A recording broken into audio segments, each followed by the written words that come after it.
everybody, Tack Bishop here. I want to do a video today on fat truck drivers. Me being one of the original members past year or so, ever since I won the Tactical Idol World Championship, I've let myself go. I've gained quite a bit of weight, probably over 40 pounds, and my body mass index has really gone up.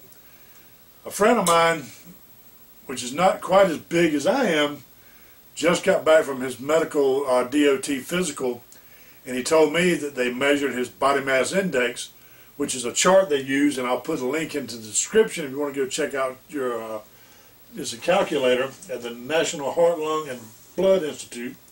Just a little calculator there. You type in your height and your weight, and it gives you your body mass index. They're saying you have to be under 35 body mass index to pass, which you'll still be considered obese. And they're going with that if you have over a 17-inch neck and over a 35 BMI, what they call it.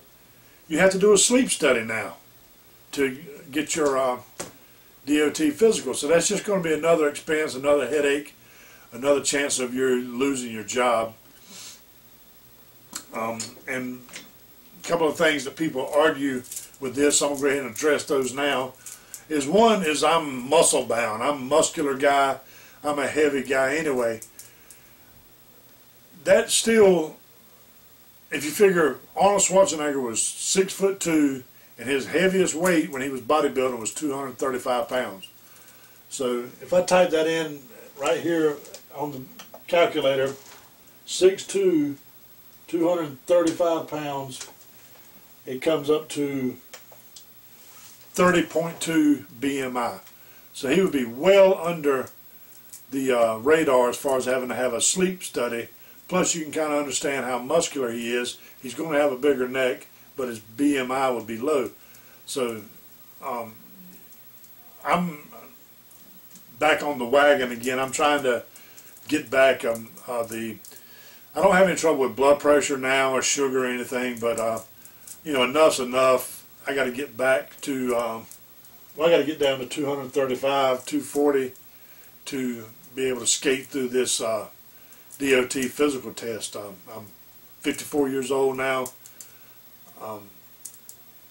There's a lot of guys that are overweight, and right now, for example, the DOT physical card, I can get a 2-year card every year so far.